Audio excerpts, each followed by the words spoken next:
Hey guys, Cowgirl Kelly here. I'm going to show y'all how to fix part of the sprinkler system. I'm going to tell you what's wrong. One of my zones does not work, but my other zones do work. I figured it out because all my grass is green, but one of the zones. So I went and tried to figure out what's going on. I tried to troubleshoot, so I figured it out. So I'm going to show you how to do it because this probably isn't that common, but let's get to it. All right, I have a Rainbird, and this is my control system. It automatically starts, and one zone, like I said, does not work. So what you do is you have to go find where the meter is. I'll go show you how to do that. It typically is where this line comes. See, I'm in Florida, so it typically is where this line comes down. It's 12 inches from that, but mine was not there. It was actually on the opposite side of the house. Here's my water meter outside. It was actually a few inches from this. It's supposed to be 12 inches from the wall of your house. And so if you stick like a screwdriver and just bang, bang, bang, bang, I found it. So once I found it, I had to dig dirt over here. It's just a few inches down. So here's a box. Here's what they call it. You just do this and it pops up. This is your irrigation box. And all the wires and everything are down under here. So I'm going to tell you, I have two zones. There's zone 1 and there's zone 2. Clean it off a little bit. I'll tell you how I did a troubleshoot. It's actually a solenoid. If you turn it just like it says, a fourth, it automatically turns your sprinkler systems on. So I did this. And guess what? One came on and one came off. And that's how I know which zone was bad. And it's this zone right here, my zone 2. So if you get a screwdriver and turn it a fourth like it says this way to the right, they turn on manually, just like this. But my sprinkler system will not turn it on. So that means this valve is not working. So that means I have to replace the valve. So this is what I got. Irrigation control valve. So my valve, only one of them is not working. So I'm going to replace it. So I'm going to show you what it looks like. It looks like this.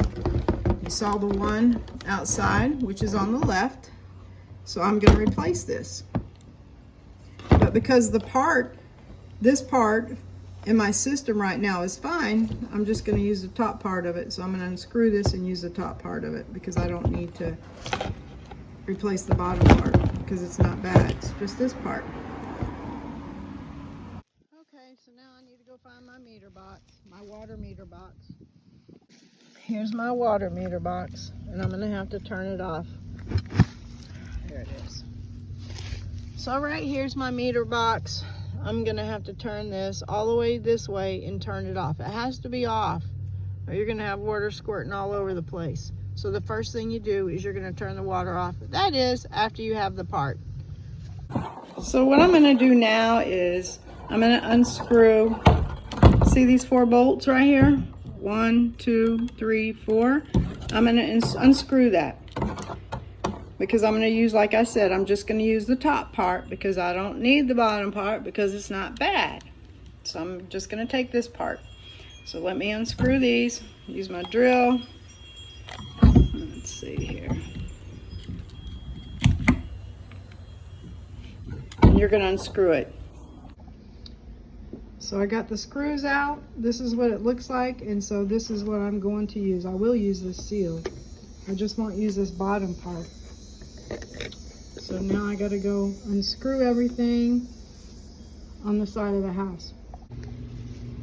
Alrighty, now I have to get these screws undone, which is a different type. So let me get my screwdriver for this. So what I'm gonna do is I'm taking this, as you see. I'm gonna take this and I'm going to remove it.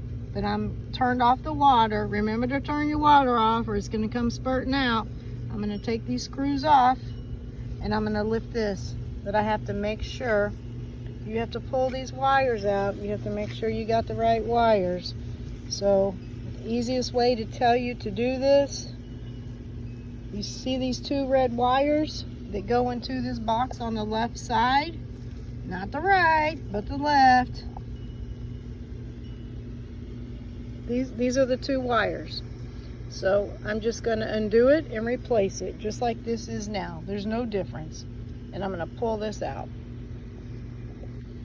All right, mine right here is actually not a flathead, it's a Phillips.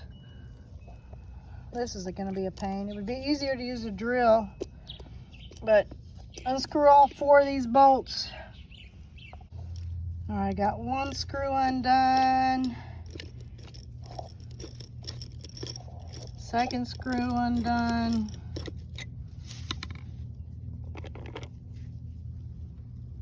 All right, I just pulled the old one out. See? That's what the old one looks like. I have not disconnected the red wires yet though. Okay, I put the box in here. And now I'm gonna have to screw these back in place. So you have to make sure all of these are tight.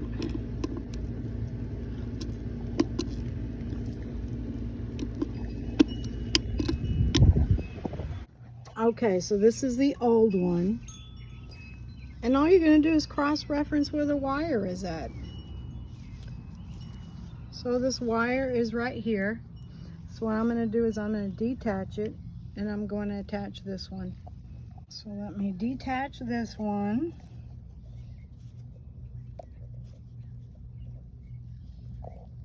Okay, here's the red wire I'm gonna put through here. The one that I just took off. I'm trying to use one hand. Looks like they put a bunch of gook in here. This isn't rust, it's gook to keep the wires together.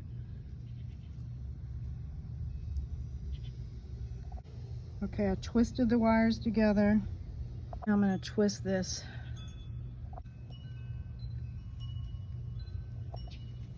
So that one's done. Now I gotta go put the other one in here. Okay, this other old wire is right here. So I'm gonna cut this loose. Cut this loose. This was the old one. So now I can put this to the side. Let's see, we got.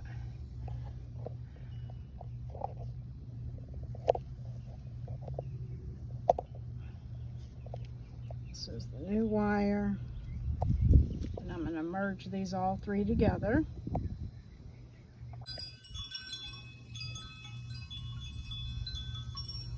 So you're gonna twist this new wire around these other 2 wires. They have to have contact.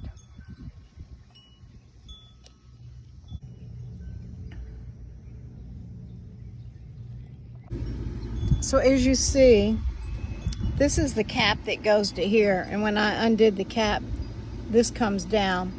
So what I'm gonna do is take all 3 wires. I'm gonna put the 2 reds and wrap it against the white ground wire. See right there? That's a better view. So I'm gonna wrap it around. I got this putty to keep it together so it doesn't lose contact. So now I wired these around the white ground wire. So now I can put the cap back on. Okay, so now the cap is back on. So now you put the wires back in the little valve box, just like this. And now you're gonna have to go turn the water back on before I close it and put dirt over it. All right, now we're gonna kick the water back on so I can turn the sprinkler on to make sure it's right. So let's turn this water back on. Hold on, I can't do this with one hand. Water's on. Let me put this back. All right, the water's been cut back on. There's no leaks. So now we have to turn the sprinkler head on, the main box in the garage, to make sure they turn on. Zone 2 works. All right, guys, I did it. Cowgirl Kelly did it again. We got the valves done. Zone 2 works. Any questions? Give me a jingle. Have a good day.